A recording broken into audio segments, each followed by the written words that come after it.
नमो नमः। हमारे बीच में उपस्थित हैं रसिक संत संत योगेंद्र जी महाराज। महाराज जी राधे राधे। जी राधा वल्लभ श्री हरिवंश राधे राधे। महाराज जी हमारा एक प्रश्न है, अगर हमसे प्रश्न पूछने में कुछ गलती हो जाए तो अपना बालक समझ के, एक सनातन का छोटा बच्चा समझ के माफ करिएगा। महाराज जी बहुत सारे दर्शकों का भी सवाल है और हमारा भी सवाल है कि महाराज जी भगवान पे भरोसा क्यों करना चाहिए, भगवान पे यकीन क्यों करना चाहिए और भगवान पे कितना भरोसा करना चाहिए?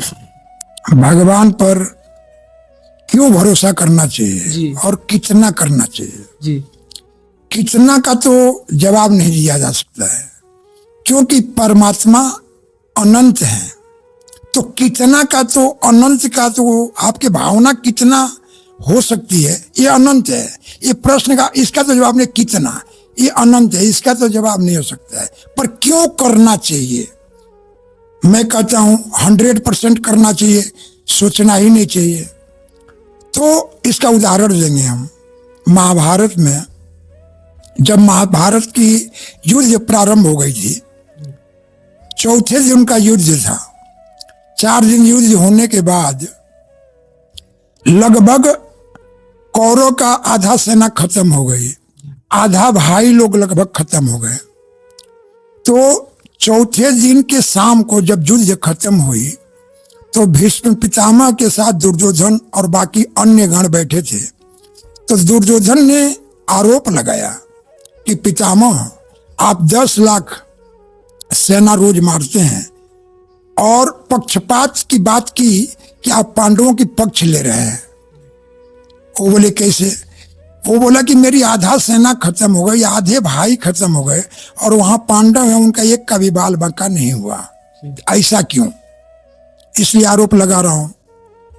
अब भीष्म पितामह जो है क्रोध में आ गए और उन्होंने अपने पीछे तर्कस में से 5 बाण निकाला और उन्होंने बोला, ले मैं प्रतिज्ञा करता हूं, आज भीष्म प्रतिज्ञा करता है कि कल के युद्ध में 5 पांडव नहीं रहेंगे, मैं उनको मार दूंगा, और नहीं तो मेरी मृत्यु होगी, 2 में से 1 होगा, और कल ही महाभारत का युद्ध खत्म हो जाएगा। और ये भीष्म प्रतिज्ञा है, इसका मैं पालन करूंगा, मेरे ऊपर तुमने आरोप लगाया है। बात खत्म हो गई। अब ये बातें जो है फैल गई चारों तरफ। अब भगवान श्री कृष्ण को पता चला कि भीष्म ने प्रतिज्ञा कर लिया है। वो तो घबरा गए, भीष्म की प्रतिज्ञा है, अभी मैं क्या करूं क्या करूं। फिर भगवान रात के टाइम में जो कैंप थी पांडवों की कौरवों की आमने सामने कैंप थी, तो पांडवों के कैंप में वो बोले कि चल के देखूं अर्जुन दुर्योधन युधिष्ठिर भैया की क्या स्थिति है। तो आके देख रहे हैं तो 5 भाई खराटे लेके सो रहे हैं।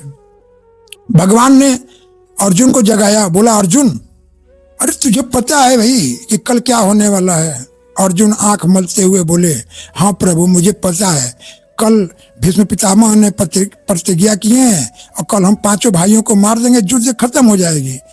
तो भगवान बोले, अरे इतना बात जानने के बावजूद भी तुम खराटे लेके सो रहे हो? तो वहां पर दुर्योधन ने क्या बोला, प्रभु जब आप जाग रहे हो तो हम क्यों न सोए?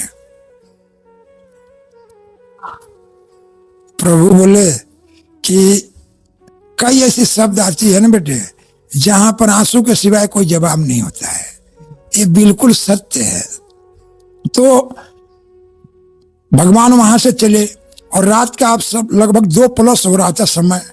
अब भागे हुए गए और पंचाली के पास बोले, पंचाली जल्दी से तुम तैयार हो जाओ, भीष्म पितामह जी के पास जाना है, क्योंकि 3 बजे वो ब्रह्म मुहूर्त में समाधि में बैठेंगे और चल के उनको प्रणाम करना है, और मैं रास्ते में सारी बातें बता दूंगा, और कोई दासी का कोई कपड़ा हो, साड़ी हो, वो मुझे दे दो। तो द्रौपदी ने एक दासी का साड़ी दे दिया। तो भगवान श्री कृष्ण ने स्वयं लपेट लिया।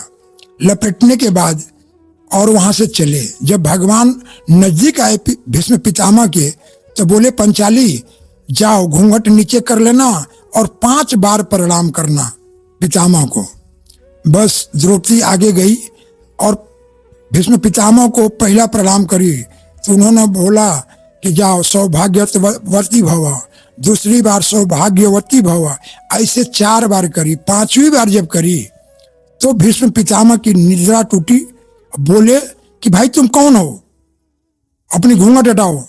तो जब द्रौपदी अपनी घूंघट हटाई है तो पितामह बोले, अरे बाप, ये तुम तो आ ही नहीं सकती हो, तुझे लाया कौन, वो कहाँ है, वो उसके बारे में बताओ, कहाँ है वो। तो द्रौपदी ने इशारा की तो भगवान श्री कृष्ण पीछे खड़े थे। और एक और बात मैं बताना भूल गया कि जब भगवान द्रौपदी नजदीक गई तो भगवान बोले कि द्रौपदी देखो, तुम्हारे चरण पादुका मुझे दे दो, क्योंकि इसका शोर होगा, आवाज होगी, पितामह की निद्रा टूट जाएगी, वो समाधि में है। तो जो पंचाली ने अपना जो पादुका दिया वो भगवान श्री कृष्ण अपने माथे पर ले लिए। तो जब भीष्म पितामह की नजर गई तो बोले, प्रभु आप, अरे मैं क्या, मेरे जैसे करोड़ों भीष्म प्रतिज्ञा कर ले, कुछ नहीं होगा।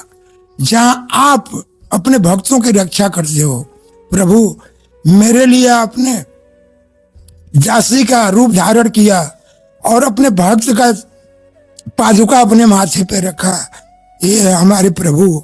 इसलिए दास कह रहा है कि विश्वास करना चाहिए।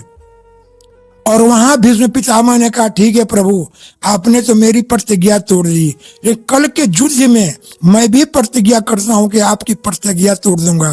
तो दूसरे दिन के युद्ध में आगे की बात आप जानते हैं, भगवान को शस्त्र उठाना पड़ा था जबकि वो वचनबद्ध थे।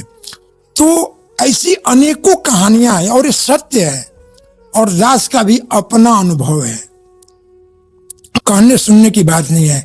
इसलिए दास कहता है कि भगवान पर भरोसा करना चाहिए, संपूर्ण करना चाहिए, इसमें कहीं संदेह नहीं है।